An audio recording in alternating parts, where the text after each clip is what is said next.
Japan, ये नाम सुनते ही दिमाग में क्या आता है? शायद सुशी, बुलेट ट्रेन्स और हाँ, भूकंप, है ना? मतलब ऐसा क्यों है कि इस एक देश का नाम इतना ज्यादा भूकंप से जुड़ा हुआ है? आज हम इसी गुत्थी को सुलझाने वाले हैं।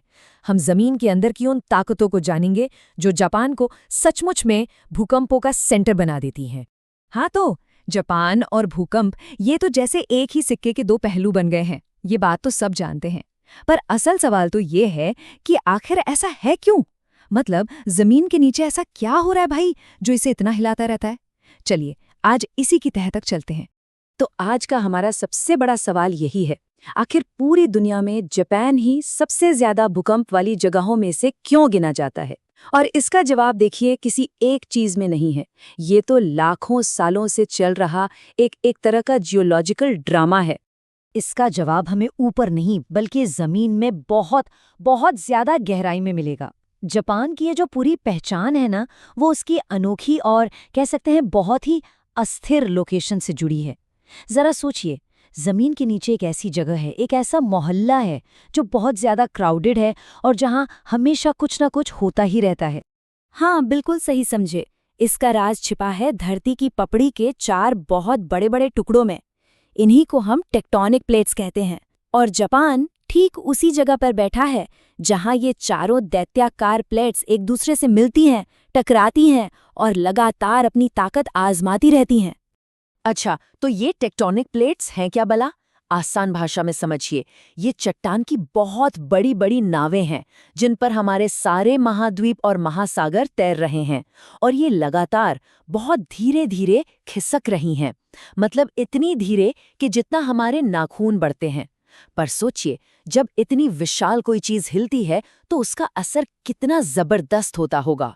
और जापान का जो ये जियोलॉजिकल मोहल्ला है ना, वो कुछ ज्यादा ही बिजी है।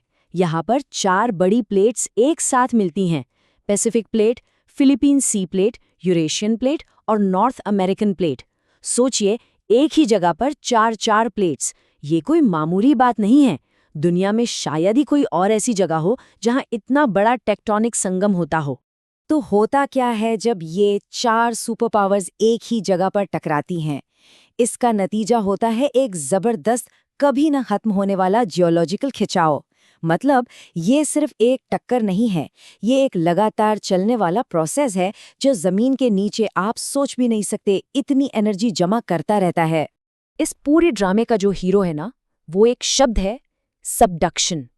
अब ये सबडक्शन क्या है?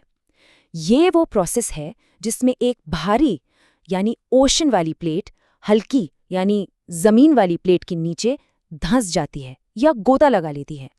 और मजे की बात देखिए, यही सबडक्शन जोन है जो जापान को भूकंप तो देता ही है, पर साथ ही उसके वो फेमस ज्वालामुखी और आरामदायक गर्म पानी के झरने, जिन्हें ऑनसेन कहते हैं, वो भी देता है।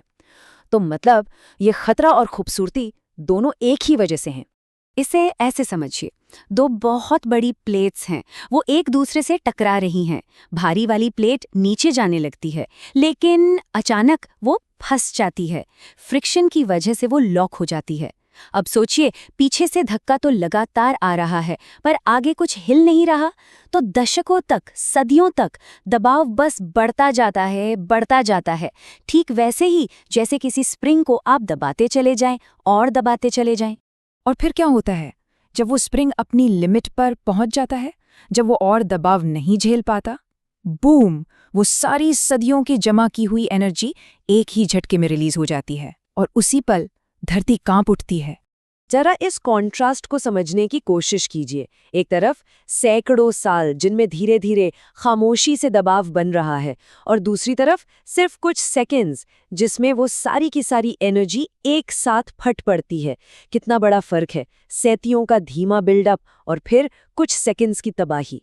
एनर्जी का यही अचानक रिलीज होना, यही जमीन में सिस्मिक वेव्स यानी भूकंप की लहरें पैदा करता है और धरती हिलने लगती है। यही तो है भूकंप।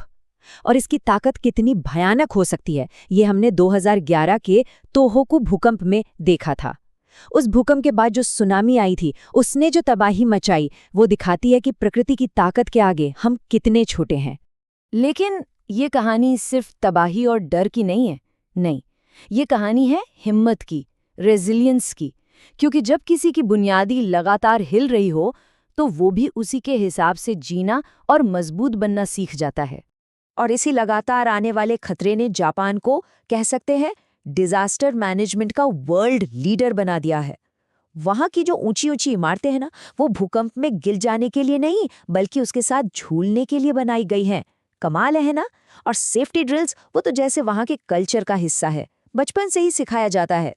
तो कुल मिलाकर बात यह है कि जापान की जो ये खास जियोलॉजी है वो उसके लिए सिर्फ एक खतरा नहीं है, बल्कि यही उसकी सबसे बड़ी ताकत भी बन गई है। प्रकृति की इस सबसे बड़ी चुनौती ने ही उसे दुनिया के सबसे मजबूत और इनोवेटिव देशों में से एक बना दिया है। और ये पूरी कहानी हमें एक बहुत गहरे सवाल पर लाकर छोड़ देती है। एक ऐसी दुनिया में जो अपनी बुनियाद से ही लगातार हिल रही हो, लगातार बदल रही हो, उसमें हमेशा के लिए कुछ बनाने का, यानी परमानेंस का असली मतलब क्या हो सकता है? शायद इसका जवाब हमें जापान से ही मिलता है।